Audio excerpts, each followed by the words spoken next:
अंतरिक्ष में जाने वाली पहली भारतीय महिला थी कल्पना चावला, जिसने अपने जीवन काल में 2 बार स्पेस मिशन करी। लेकिन दूसरी बार धरती पे वापस लौटते वक्त उनके स्पेस शटल में एक बहुत बड़ा हादसा हुआ, जिससे कल्पना चावला के साथ उनके बाकी क्रू मेंबर्स की दुखद मृत्यु हो गई।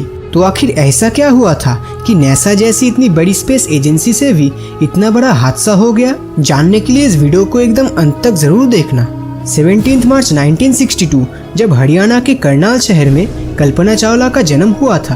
अपने परिवार में सबसे छोटी बेटी कल्पना ने अपनी प्राइमरी एजुकेशन टैगोर बाल निकेतन से कंप्लीट किया, जिसके बाद उन्होंने अपनी इंजीनियरिंग पंजाब इंजीनियरिंग कॉलेज से कंप्लीट करी। स्पेस में इंटरेस्ट होने के कारण कल्पना चावला एरोनॉटिकल इंजीनियरिंग में अपनी ग्रेजुएशन करी।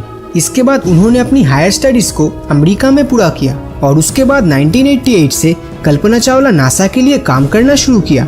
नासा में ज्वाइन करने के 3 साल बाद अमेरिका के सरकार ने उन्हें वहां का सिटीजनशिप भी दे दिया। नासा में उन्होंने बहुत ही शिद्दत से काम करी। उनके इस डेडिकेशन और मेहनत को देख के उन्हें स्पेस मिशन के टॉप 15 टीम में शामिल कर लिया गया। लेकिन इन 15 लोगों में से सिर्फ 6 लोगों का ही स्पेस मिशन के लिए सिलेक्शन होना था, जिसमें कल्पना चावला भी शामिल थी। ये मिशन सेकंड में 1997 में शुरू होने वाला था। कल्पना ने अपनी ये space mission space shuttle Columbia में पूरी की। ये मिशन करीब 15 दिन 12 घंटे तक चला, जिसमें कल्पना एक रोबोटिक आर्म ऑपरेटर का काम कर रही थी और मिशन पूरी तरह से सक्सेसफुल रहा। इसके बाद कल्पना चावला अपने दूसरे स्पेस मिशन में जाने वाली थी, जो 11 जनवरी 2001 को होने वाला था। लेकिन स्पेस शटल में क्रैक्स और तकनीकी खराबी के कारण ये मिशन लगातार डिले होता गया। अब ये डिले 3-4 बार के लिए नहीं बल्कि 18 बार हुआ। लेकिन इन सब के बावजूद इस मिशन का लॉन्च इवेंट 16 जनवरी 2003 को तय किया गया। 16 दिनों के इस स्पेस मिशन को पूरा करके जब ये शटल धरती के एटमॉस्फेयर में एंटर कर रहा था, ठीक तभी उनका स्पेस शटल धरती के वायुमंडल में जलकर टेक्सास नाम के शहर में जा गिरा। उस स्पेस शटल में कल्पना चावला के साथ जितने भी क्रू मेंबर्स थे, उन सभी की मौत हो गई। अब तक की कहानी तो शायद सभी लोग जानते हैं, लेकिन इतनी बड़ी दुर्घटना क्या सिर्फ उन 7 क्रू मेंबर की बदकिस्मती थी या फिर नासा को ये बात बहुत पहले से पता था? तो इस दुर्घटना को अच्छे से समझने के लिए हमें स्पेस शटल और उसे ऊपर अंतरिक्ष में भेजने के मैकेनिज्म को समझना होगा। तो जिस स्पेस शटल में एस्ट्रोनॉट ट्रैवल करते हैं, उसे ग्रेविटी के ऑपोजिट डायरेक्शन में पहुंचाने के लिए यूज किया जाता है रॉकेट्स का, और इन रॉकेट्स में होता है फ्यूल। अब ये फ्यूल 2 टाइप के होते हैं, एक लिक्विड फ्यूल और दूसरा प्रीमिक्स्ड हार्ड फ्यूल। अब लिक्विड फ्यूल में ज्यादातर लिक्विड ऑक्सीजन का ही इस्तेमाल किया जाता है और ऑक्सीजन गैस की boiling point around -183 degree Celsius होती है। तो इतने कम तापमान को मेंटेन करने के लिए इस पूरे फ्यूल टैंक को इंसुलेशन फोम से कवर किया जाता है, ताकि बाहर की हीट इस फ्यूल टैंक के अंदर ना आ सके। और ये इंसुलेशन फोम का लेयर टैंक के अंदर भी होता है और बाहर भी। इसके अलावा रॉकेट के बाहर बायोपैड रैम्प का एक और एक्स्ट्रा लेयर इस्तेमाल होता है और यहीं पे अटैच्ड होता है स्पेस शटल। अब स्पेस शटल कोई भी क्यों ना हो, उन सबके लिए सबसे बड़ा खतरा होता है हीट, और इसी हीट से बचने के लिए कई तरह का कोटिंग यूज किया जाता है।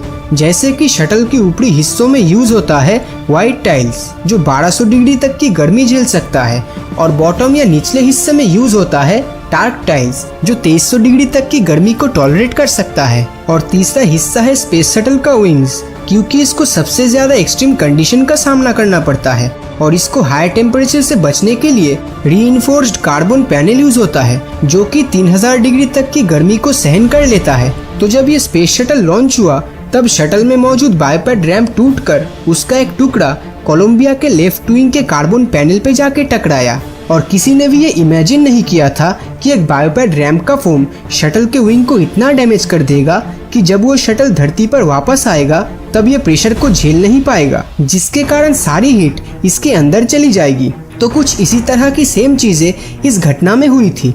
लॉन्च के दौरान इस फोम के टूटने वाली चीज को नासा ने नोटिस करी थी, लेकिन नासा को ये लगा ही नहीं कि एक फोम उस स्पेस शटल को इतना डैमेज दे सकता है। तो जिस समय स्पेस शटल धरती के एटमॉस्फेयर में घुस रहा था, तब स्पेस शटल के डैमेज हिस्से से सारी हीट अंदर जा रही थी और यही हीट के कारण स्पेस शटल खत्म हो गया। नासा की रिलीज की गई रिपोर्ट से जो भी इंफॉर्मेशन हमें मिला है, उससे यही पता चलता है कि उस हादसे के 10 सेकंड के अंदर प्रेशर की वजह से उनकी सांसें चली गई और ऑक्सीजन के कमी के कारण सभी क्रू मेंबर्स बेहोश हो गए।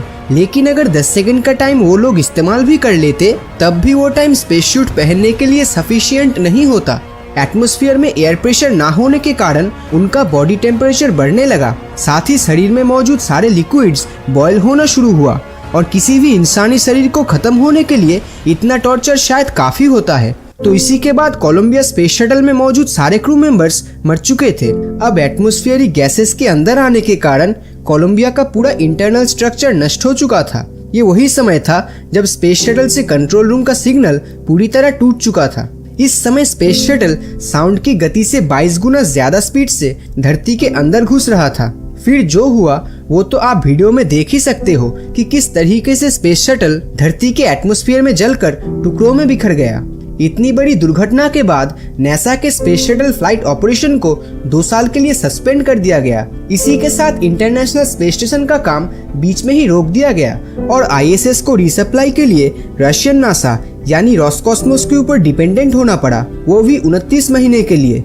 इस घटना के बाद नासा ने अपनी टेक्नोलॉजी और टेक्निकल चीजों में बहुत से बदलाव लाए, जिससे भविष्य में ऐसी मुश्किलें आने पर एस्ट्रोनॉट को हर हाल में रेस्क्यू किया जा सके। शायद ये टेक्नोलॉजी भविष्य में बहुत फायदेमंद साबित हो, लेकिन इस हादसे में हमने जो खो दिया उसकी भरपाई शायद कोई भी नहीं कर सकता। कहा यह भी जाता है कि नासा बहुत पहले से ही जानता था कि 7 क्रू मेंबर्स आखिर तक सरवाइव नहीं कर पाएगा, लेकिन नासा उनको ये बात नहीं बताना ठीक समझा और इन सब इंफॉर्मेशन का सोर्स मिशन कोलंबिया के प्रोग्राम मैनेजर ने दिया था। अगर प्रैक्टिकली देखा जाए तो स्पेस मिशन के दौरान नासा उन 7 क्रू मेंबर्स से अंतरिक्ष से रिलेटेड इंफॉर्मेशन ले तो रहा था, लेकिन उन लोगों को ये पता तक चलने नहीं दिया कि उनके लिए अब ज्यादा दिन नहीं बचा है। इसके पीछे ये तर्क भी दिया जाता है कि नासा के रिसर्चर्स ये नहीं चाहते थे कि मिशन पे गए क्रू मेंबर्स अपनी जिंदगी के कुछ आखिरी दिन ये सोचकर जिए कि हम बहुत जल्दी मरने वाले हैं।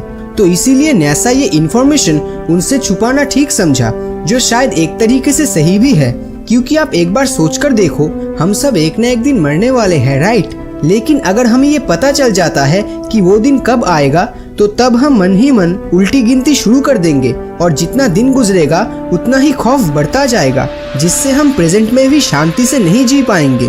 तो उससे अच्छा यही है कि हमें पता ही ना चले कि मौत कब और कैसे आएगा। तो शायद ऐसा ही कुछ सोचकर नासा ने ये डिसीजन लिया। अब इस पूरे घटना में नासा का कोई भी गलती नहीं है, ऐसा बिल्कुल नहीं कहा जा सकता, क्योंकि ये वही मिशन था जिसे नासा तकनीकी खराबी को लेकर 2 साल से टाल रहा था। मगर 2 साल के समय के बावजूद नासा अपनी गलती सुधार नहीं पाया और जिसका खामियाजा हम सबको भुगतना पड़ा। काश 18 बार की तरह उस बार भी अगर ये मिशन डिले हो गया होता तो भारत की शान कल्पना चावला आज भी जिंदा होती। इस भयानक हादसे के पीछे क्या नासा ही पूरी तरह जिम्मेदार था या फिर ये सिर्फ कल्पना चावला की बदकिस्मती थी? अपना ओपिनियन नीचे कमेंट करके जरूर बताएं। और अगर ये वीडियो आपको अच्छा लगा हो तो इस वीडियो को लाइक और अपने दोस्तों के साथ शेयर करना मत भूलना।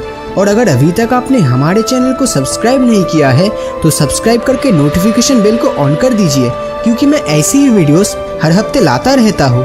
तो मिलता हूँ आपसे अगले वीडियो में और हमेशा की तरह थैंक्स फॉर वॉचिंग।